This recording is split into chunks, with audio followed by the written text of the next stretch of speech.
আগত ইয়াতে আমি উল্লেখ কৰিছোঁ যে SDRF-ৰ যি পৰীক্ষা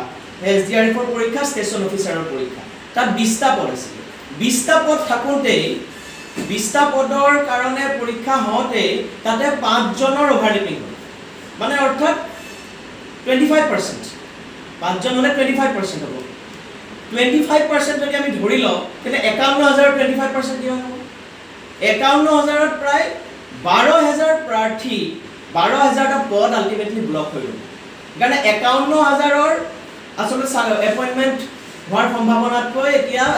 38000ৰ এপইন্টমেন্ট হ'ব গ'ল সেইকাৰণে প্ৰায় 12000 পদ ব্লক হৈ ল'ব এই ওভাৰলেপিঙৰ ক্ষেত্ৰত আৰু ওভাৰলেপিঙৰ বিষয়বস্তুটো আমি দাবী জনাইছো চৰকাৰে সিৰিয়াসলি লওক আৰু চৰকাৰৰ যদি সদিচ্ছা আছে তেওঁলোকে সঁচাকৈ যদি 51000ক নিযুক্তি দিব বিচাৰিছে 12000টা পদ যাতে ব্লক হৈ নাযায় তাৰ কাৰণে তেওঁলোকৰ যদি সদিচ্ছা আছে তেওঁলোকে অনলাইনত এটা ব্যৱস্থা কৰক যি অনলাইন ব্যৱস্থা যুৱক যুৱতীসকলে নিজৰ পছন্দ অনুসৰি অগ্ৰাধিকাৰ অনুসৰি তেওঁলোকে অপচনটো তেওঁলোকে চইচ কৰিব সেই চইচৰ ভিত্তিত তেওঁলোকে দিলে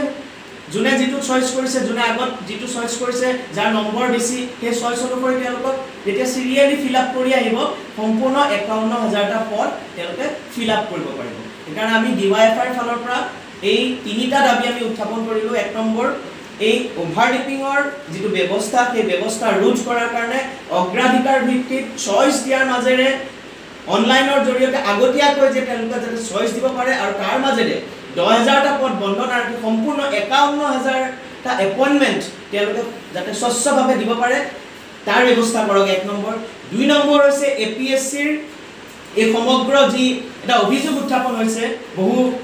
ক্যান্ডিডেটে যে অভিযোগ উত্থাপন কৰিছে যে তেওঁলোকে যি নম্বৰ পাব লাগিছিল তেওঁলোকে সেই নম্বৰ পোৱা অনুসৰি তেওঁলোকৰ যি কোৱালিফাই হ'ব লাগিছিল তেওঁলোকে হোৱা নাই এই ক্ষেত্ৰত স্বচ্ছ আৰু নিকা ধৰণৰে সমগ্ৰ বিষয়টো তেওঁলোকে যি নম্বৰ পাইছে সেই নম্বৰ তেওঁলোকে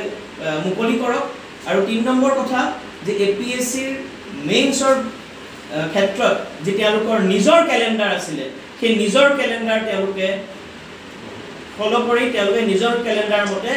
যি পূৰ্বৰ সময় আছিল সেই পূৰ্বৰ সময়মতে পৰীক্ষা অনুষ্ঠিত কৰক দুমানে 3 মাহৰ পিছত আচলতে নম্বৰটো দিয়ে মই যিমানদূৰ গম পাওঁ যে দুমানে 3 মাহৰ পিছত নম্বৰটো দিয়ে এই ক্ষেত্ৰত এটা নিশ্চিতভাৱে তেওঁলোকৰ যদি সেই ধৰণৰ নিয়ম আছে সেই নিয়মবোৰ সলনি কৰা উচিত আৰু আৰটিআই তেওঁলোকে আৰটিআই মতে এমাহৰ ভিতৰত দিব লাগে আৰটিআই মতে এমাহৰ ভিতৰত দিব লাগে আৰু